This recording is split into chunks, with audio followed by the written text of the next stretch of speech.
Breaking news. The federal government of Nigeria have come out now to tell the Biafrans on the reason why the Biafran agitator Mazi Nnamdi Kanu was repatriated to Nigeria from Kenya. This one is coming from the office of the President of the Federal Republic of Nigeria, President Muhammadu Buhari. They have come out now to give us unnecessary reasons and excuses why they went to Kenya, kidnapped Mazi Nnamdi Kanu, and brought him back to Nigeria. So my wonderful people, I will bring on this gentle news of this day. Today happens to be Saturday. Remember how you used to do it. 29th of April in the month of in the year of 2023. So in case this is your first time of hearing my voice, I'm not subscribed to my channel, I want you to do that as soon as possible. And make sure you turn on the notification button so that you'll be notified each time we go live or post something new on this channel or another channel related to Okute Daily Talk. Without not taking much of our time, please, I want to hit the ground running. Just like the president-elect Abado, he started in one of his acceptance speech when the ruling party rigged every other parties out of the election. So my wonderful people, please make una do what? Make una continue to the listing, because I have enough news for every one of us here. It don't happen again. This one is Ohaneze Imobi. They don't come out now. They threaten everybody, even threatening their own self.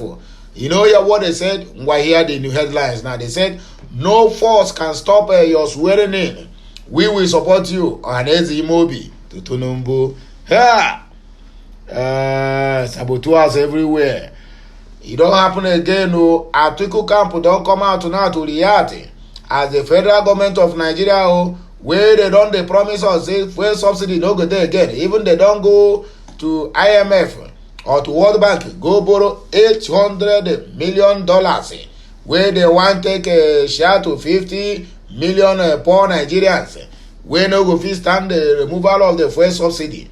And I ask, is it the same government or another government, or is it the same Nigeria or another Nigeria? Because I could remember 2020 when the COVID-19 is hitting up, where we say every country they support their own citizens with the palliatives. It reach Nigeria's own. No be say na them contribute, no be say na them bring out them from their money. This one is being shared by the World Health Organization and some prominent Nigerians wey don donate some millions and billions of naira for them to support its citizens. At the end of the day, these people shared the whole palliative, went into warehouse and hide them all. Is this same country that will come out now and tell us they went to borrow 800 million naira for fuel subsidy removal? Make una dey fear God now. If you people cannot fear God, make una dey fear Allah. If you cannot fear Allah, I beg, make una dey fear Ugu and Amadioha before all these gods I call to strike you people. Because what is happening in Nigeria now, these people have already taken the whole Nigerians for granted, both the rich and poor, the old and young, seeing us as mumu. Okay, now these people wey don't go borrow the money now, don't come turn back again. Come tell us say they don't suspend the fuel subsidy removal. Imagine an outgoing government planning to remove fuel subsidy in June, where we say the tenure of the end in May 29. Which kind of country is this, sef? So now Atiku Campo, in the lives of Daniel Buala, he don't come out to come the shout. Say waiting the worry on. Say why don't no one remove the fuel subsidy again? My brothers and sisters, make we proceed, please, because all this problem of Nigeria, you know, go make me to stop doing my own. They don't go use their own to spoil my own. Ohaneze crisis, I escaped assassination. Isi Guzoro laments. So my good wonderful people, I don't come out now with that blockbuster. Please tighten your seatbelt as you enjoy your beer and your unkwabi. Make you hear this news clear. The President Muhammadu Buhari-led federal government has explained why it repatriated the leader of the indigenous people of Biafra, IPOB, Mazi Nnamdi Kanu, back to Nigeria following his arrest in Kenya. Nigeria report that Kanu has been in the custody of the Department of State Service, DSS, since his repatriation, since he's kidnapped from Kenya to Nigeria.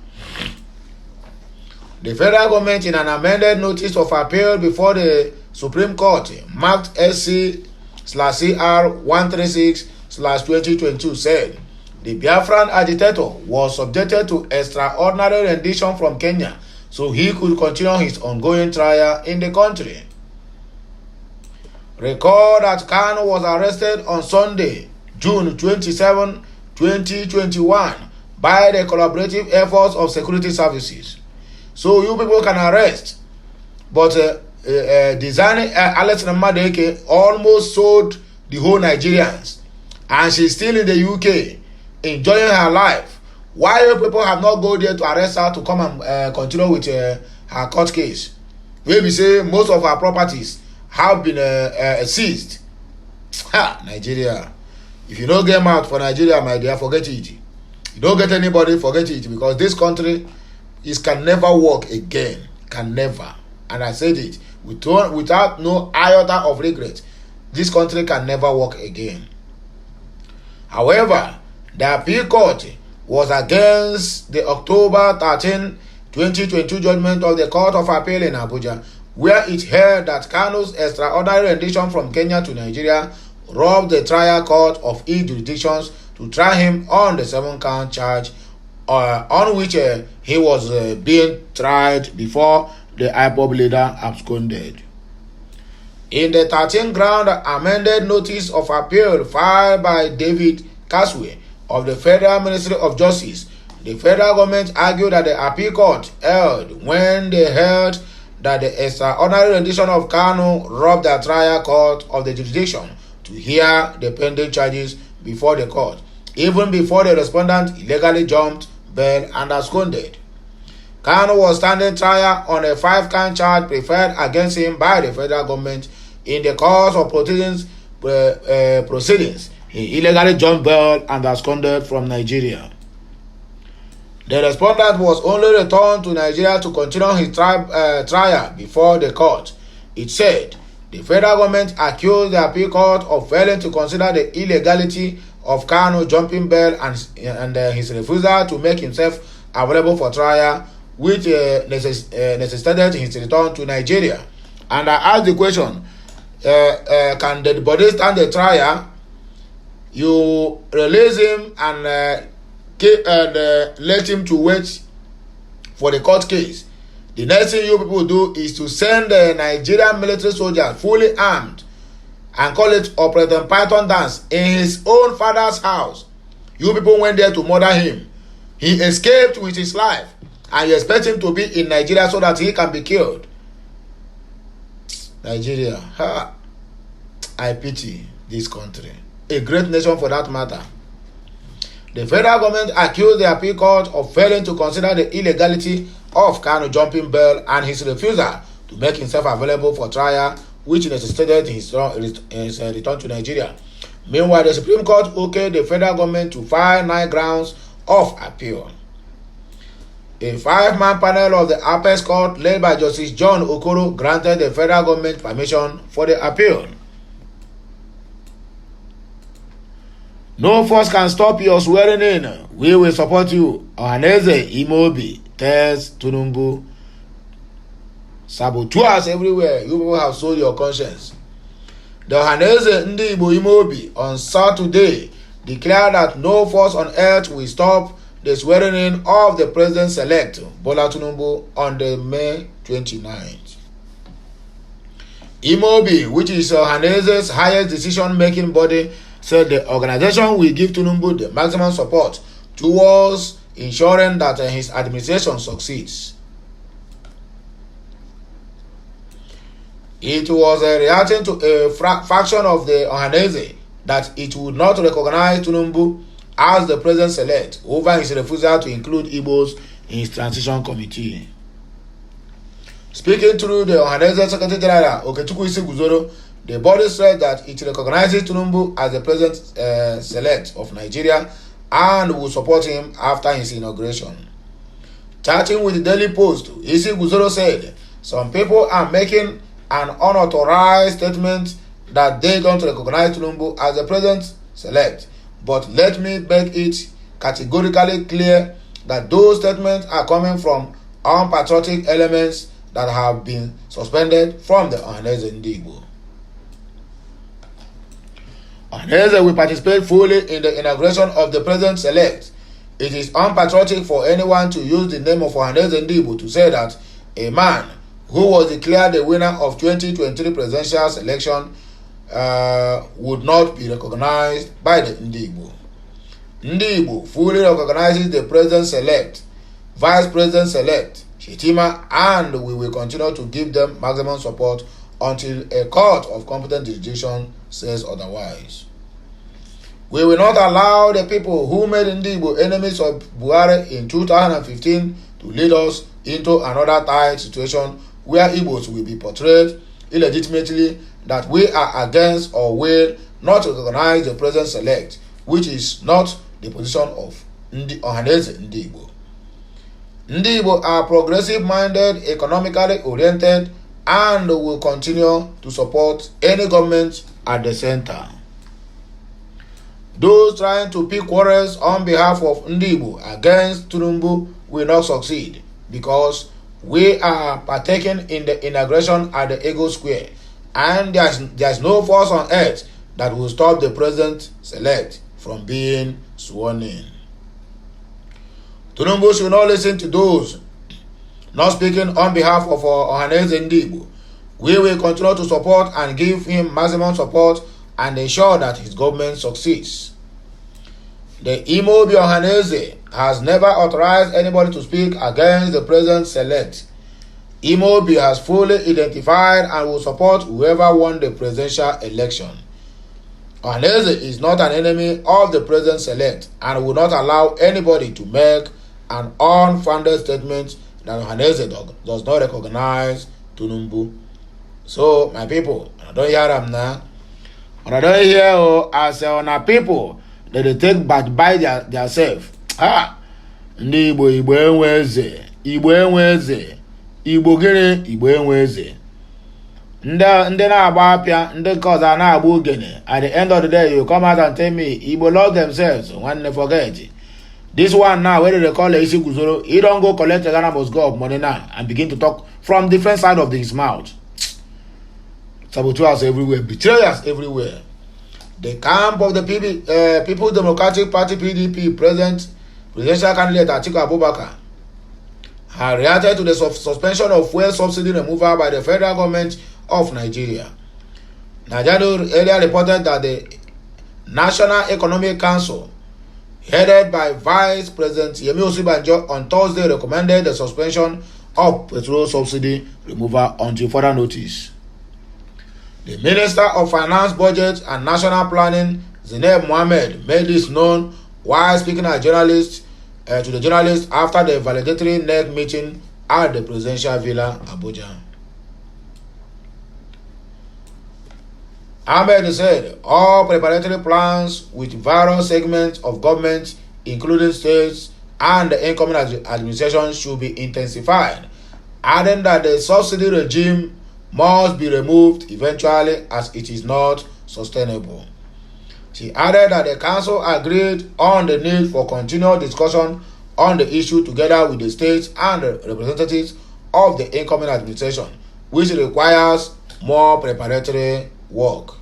So they don't do this preparatory work before you come out and promise Nigerians, even to the extent of going to borrow on behalf of Nigerians to remove the fuel subsidy. Okay, my question now is, as you people have suspended the removal of the fuel subsidy, what happens to the $800 million you people borrowed for this purpose? Answer it at the comment section. In a tweet via his Twitter handle on Friday, the spokesman of the Atiku Okowa Presidential Campaign Organization, Daniel Boala, said the All Progressive Congress APC has abandoned its promises to remove fuel subsidy before the deadline, as provided by the Petroleum Industry Act. The PDP member asserted that the action of the federal government will thereby set up a landmine for the president-elect, Bola Ahmed Tinubu. He wrote, "You remember when all promise cancelled, APC promised to remove fuel subsidy before the deadline is provided by the PIL. Well, June 1st will make it 18 months maximum limit, but yesterday they decided to abandon it, thereby setting up a landmine for the president-elect. The last year but not the least, amidst the crisis, I escaped assassination attempt by Isi Guzoro. Ndị Igbo Secretary General Okechukwu Isi Guzoro has claimed that he escaped an assassination attempt.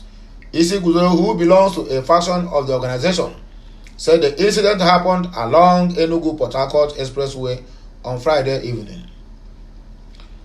The Ohanese Secretary General disclosed that while traveling for the funeral of the late People's Democratic Party PDP governorship candidate in Abia, Uche Ikone, the assassins accosted his vehicle and were shooting at it.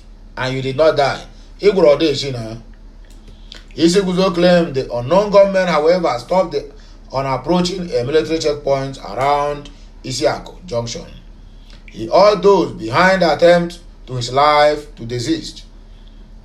He told Daily Post, "I was traveling for funeral of the PDP governorship candidate in Abia State. I was traveling from Ebonyi to Abia and around a place called Isiago. A camera car was chasing my vehicle, but my driver speed off. On the course of the chase, my car was shot at around Isiago Junction along Enugu-Port Harcourt Expressway.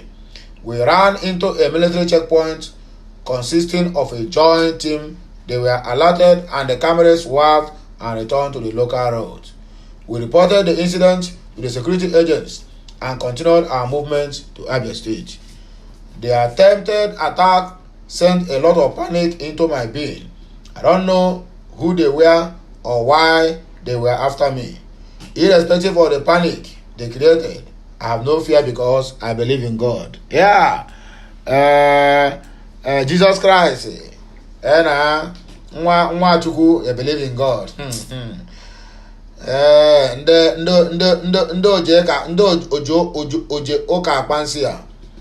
The world should know that I escaped an attempted assassination and I don't have any personal quarrel with anybody. What we are doing is to continue telling the Igbo the truth, saying things that would ensure our people are not politically or economically cut off from Nigeria. We will continue to shout when things are against the Igbo nation, and those not comfortable with it should not resort to gangsterism, kidnapping, or shooting of people or trying to assassinate the known voice of the Igbo nation. According to Okechukwu Isi Guzoro. My life at risk for congratulating Tinubu as the youth president. Who sent you to congratulate him? The national president of Ohaneze Ndigbo Youth Council Worldwide, Mazi Ukwu Nnabuike, has raised alarm over threat to his life days after he congratulated President-elect Bola Tinubu. Ukwu had a few days ago congratulated Tinubu, urging aggrieved parties to allow the court to decide the matter one way or the other. He said the election time was over, adding that the process of governance had begun. However, in a statement made available to Daily Post on Saturday, Ukwu said he had come under severe threat after congratulating the president-elect. According to him, some persons who are annoyed that I congratulated the president-elect have sent machinery in motion to take me out of the way. They are employing every means, including using the DSS and other security agencies, to make sure that I am cajoled and silenced. What is wrong that I congratulated the president-elect? Is Ohaneze now a political party? There are Igbo people in APC, PDP, and Labour Party, and we are serving the interests of the entire Igbo regardless of their political affiliations. Like I said earlier, Bola Tinubu is the president-elect, and he will be inaugurated on the May 29th. The agreed parties are in court, and until the petitions are decided, we all have to support Tinubu to move the country forward. The Ohaneze youth president said he remained unshaken and would never yield to the intimidation by some selfish persons who do not mean well for Ndi Igbo. He however said, I am putting the entire nation on notice that should anything happen to me, the source of the attacks are unknown. Security agencies should not allow themselves to be dragged into this, according to Oneze Ndi Igbo youth leader. This one is a foreign news, so the last but not the least, we can use this one to round up our stories. Sudan condemns terrorist attack on Turkey's evacuation plane. The Ministry of Foreign Affairs of the Republic of Sudan has condemned in strong terms the terrorist attack on the Turkish evacuation plane by the rebel Rapid Support Forces. This was contained in a statement released in Abuja by Mohammed Abdul Manam, the Sudanese ambassador to Nigeria. The ambassador said the terrorist attack was an attempt to obstruct the evacuation efforts of diplomats and foreign nationals. In a flagrant violation of the truce, the rebel RSF heavily shot at a Turkish evacuation plane as it was landing at the Wadi Sardina military airport on the morning of Friday, 28th of April 2023. This resulted in the damaging of its fuel system and injuring one of the aircraft crew. In spite of that, the plane landed safely and its repairs process is currently ongoing. The ministry condemned this terrorist act by the rebel RSF for violating the truce and its attempt in obstructing the evacuation efforts of the diplomats and foreign nationals. The ministry calls on the international community to condemn this criminal act of the rebel, he said. So my wonderful people, please, here we will take pack our kaya and go with the go so, because our news this very, very weekend is a very brief one, so I don't want us to stress it too much, so that people who are taking their beers, Nkwobi, Ishewu, and the rest of them will also do what? Have time to listen, so that they will not feel boring while enjoying their weekend. So my wonderful people, here we go take back our kaya and I go, me I dey go so. Please, if you never subscribe to my channel, I'm still hammering on this, endeavor to do that ASAP. And make sure you turn on the notification button so that you'll be notified each time I go live or post something new on this channel or another channel related to Okute Daily Talk. So my wonderful people, please make ona do what? Make ona enjoy on a day. Make ona enjoy on a Nkwobi and all the rest of them. Until I come your way again, I still remain your one and only Okute Daily Talk, the Ubonga channel where truth is the business we trade on daily basis. Have a nice day and have a nice weekend. Bye for now.